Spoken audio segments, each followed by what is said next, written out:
stop. Kigaru Tarot. For entertainment purposes only. Only? Only. Hi friends, it's Terry from Kigaru Spiritual Journeys, here with another spiritual adventure that I went on. This one is not a dream. This one really happened. Still, I definitely going to give you room here to believe or not to believe this one. It's a little bit out there. So, my dad was a beautician, a cosmetologist. He owned a beauty school, he owned many shops. He was really a master of his trade. He trained many, many beauticians. He loaned money to people to make their own shops. He really was a very key person in our little hometown of people wanting to learn a trade and make money. And I became a beautician too, as did my sisters and one brother too. So for a while, I worked with my sister in her shop, and then she moved away, and I worked with my dad in his shop.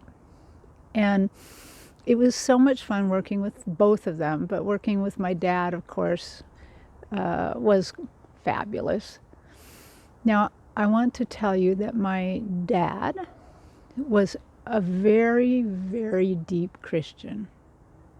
He was an absolute rubber meets the road Christian, meaning he believed in definitely that New Testament. He helped people. If you needed a shirt, he'd take the shirt off his back and give it to you. And he really believed in that. And actually being a beautician was a really good thing for him to do, since he really loved people and really loved helping them. So one of the things that I have to say that was so cool was downtime. When there was time between your customers, and maybe you got to just sit there and chat, or since his shop was in his house, we could go in and cook or do anything. But I did love chatting with my dad. And this is what my dad told me many times, not just once. He said, "Terry, I know that our religion does not believe in reincarnation. But," he said, "if that there is reincarnation," he said, "I'm coming back as a cat." And I'm like, "Okay, Dad, why are you coming back as a cat?" And he said, "Because a cat is where it's at." He said, "Just think of it. You get to eat anytime you want. You get to sleep anytime you want. You get massaged all day long." And I'm like, "Okay, Dad. Okay, good for you. You come back as a cat.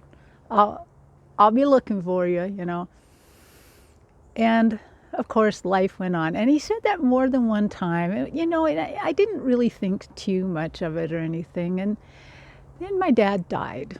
He was only 56, so he died very, very young. And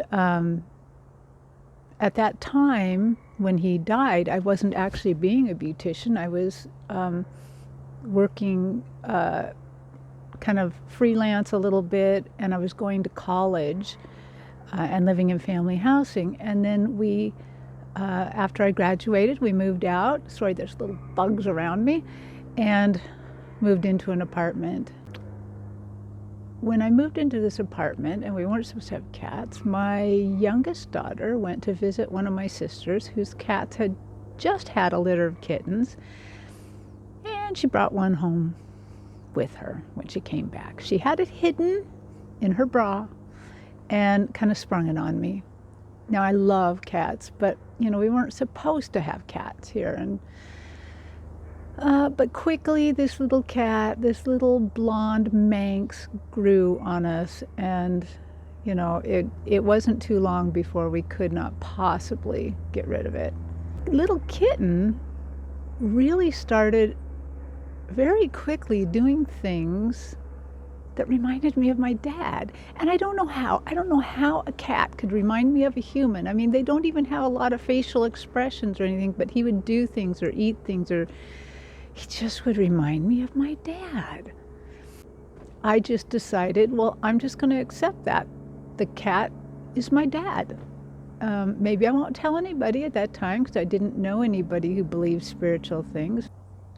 Now, I realize that that is weird, but I decided to just go with it. Just don't doubt it. And we lived with the cat. The cat was about 3.5 years old when we bought a house and moved, the house I'm living in now. And we were very happy here, and the cat would always greet me after work. And one day I came home, and when I came in the door and calling his name, and it wasn't Dad, it was Hugby. That would be just weird to call the cat Dad. So I called Hugby, and he didn't come. I was like, where's Hugby? That's so weird.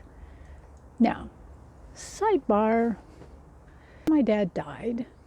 We had his funeral in a very large church because a lot of people wanted to come to his service.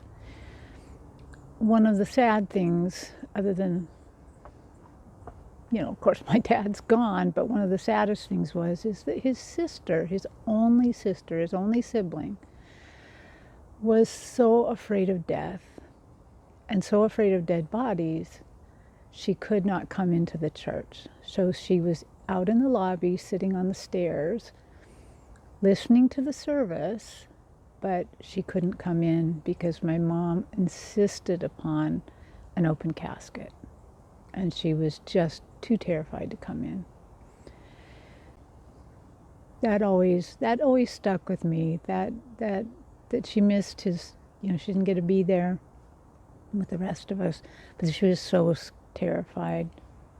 So, end of sidebar, back to the story. So, as I'm coming in the house calling for the cat, and I'm going upstairs to my bedroom, so I'm on the stairs, and suddenly my mom calls me. And she tells me as I'm walking up the stairs that my aunt, his only sister, has died. And I felt, I was like, oh, sad. And then I turned the corner into my bedroom, and there was my cat on the floor, dead. So you guys probably guessed that's where this was going. But in the corner of my bedroom, I could see a light. And in the light, I could faintly see my aunt sitting on stairs. And I knew that my father had to go, his sister, that he had to be with her because she was so scared. He didn't want her to be scared. So it was so devastating because, I had to lose my dad again, and I lost a cat too.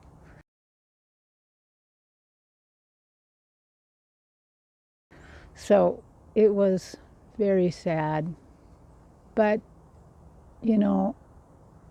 I just loved the fact that my dad had to go help his sister, that he loved his sister that much and cared about her not being scared and being able to go through the whole process and the whole transition.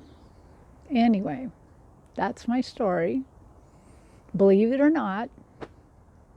But I'm going to stick with what I've always thought, which is don't put God in a box, because you never know what he's going to do.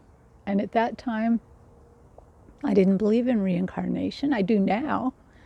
And when I did start believing in reincarnation, I didn't really believe you could come back as an animal, but I do now. Yeah, I think that we just have to be prepared for anything. Okay, thank you for listening. I just love telling you these stories. I hope that each of you learn something or take something from it. If you have had a relative come back as an animal, I'd love to hear it. Go ahead and put it in the chat. Thank you so much. Thanks for subscribing. Thanks for putting on the notification bell, because sometimes we're going to go live with Sun Psychic Jean and maybe Terry Lee and who knows who else. Anyway, thanks. Bye.